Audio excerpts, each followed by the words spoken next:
Hey, how's it going everyone? Welcome to Coming Up. My name is Lewis, also known as Gnar, and this show is all about taking a look at future content that's on its way, including things such as leaks and rumours. If you enjoy this episode, please don't forget to hit that thumbs up button and also comment down below. Cheers guys! In this special edition I'm going to be doing a champion spotlight for the newest addition to the league, Gnar, the missing link. Please remember, as this is a PB, nothing is final and is subject to change. For much more details such as ability statistics, be sure to check out turretdive.net, the link will be in the description. Let's get into this and I hope you all enjoy. Gnar is an exceptionally unique champion based primarily in the top lane, specialising in melee and ranged attacks including gap closing leaps, slowing skill shots and AoE abilities which can knock back and stun your opponents.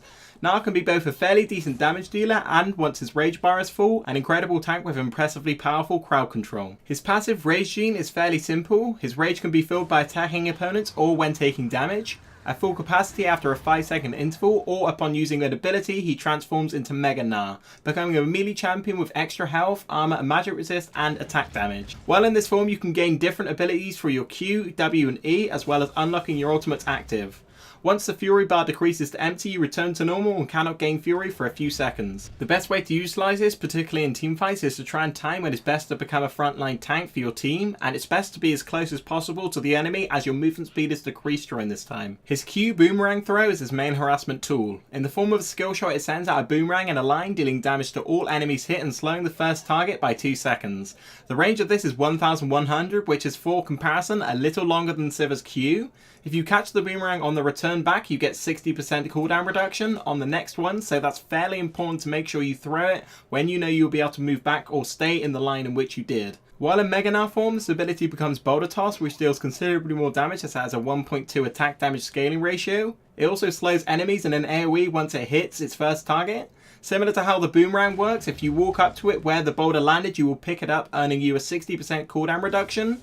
Overall, Gnar's Q is the cornerstone to how the rest of his kit works, and you should use it as often as possible, considering of course you are manaless. Moving on to his W, Hyper, which is an incredibly strong passive. Every third auto attack or ability on the same target grants you a 30% movement speed buff over the next 3 seconds, making it great for kiting.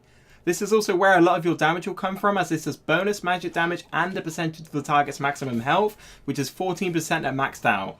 Add on some attack speed and you'll start to realise just how much damage you can output with this passive. In Mega Gnar form, this becomes an active ability which deals damage in an AoE, slamming your fist to the ground and stunning anyone within the radius in front of you for 1.25 seconds. As you return to your normal state, you will gain the passive ability's speed buff. Considering the area of effect is quite decent, this ability, if used right, can be super effective. The E, called Hop, is a targeted leap which then gives you bonus attack speed for 3 seconds after you land. If you hit a target while leaping, you leap again in the same direction. Each one of these has a range of 475, which is larger, for example, than Needley's Pounce, so you can travel some distance. It's great for repositioning or using it as an escape tactic. While in larger form, the ability is practically the same, except you do not do an extra bounce after hitting the target, but instead deal extra damage in an area of effect that slows. Both of these abilities deal damage equal to 6% of Gnar's health. Last but not least, of course, is the ultimate. In its passive form, you gain movement speed bonus of 75% and maxed out. In its active form, you knock all nearby enemies in the direction of your cursor, dealing a significant amount of damage and slowing them for up to 2 seconds. If you hit them into terrain, they are stunned instead of slowed and also take 50% extra damage. This ability can be incredibly powerful in teamfights for either disengaging or peeling for your carries, depending on the situation. A small piece of advice I would give is to be careful when activating it, as the range is practically identical to your melee range, making it fairly easy to miss if you're not paying attention.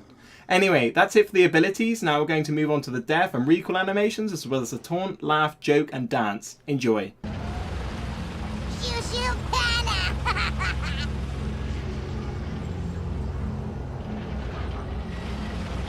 Vago! Terrific!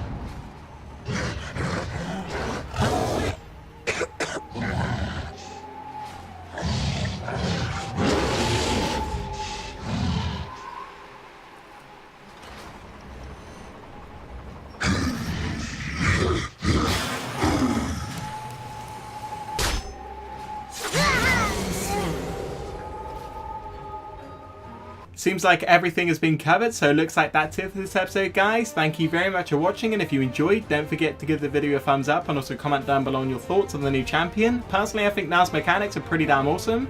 You can check out the description to link to my channel as well as Turret Dive, but for now, that's it. Have a great day, everyone. I'll see you on the next episode.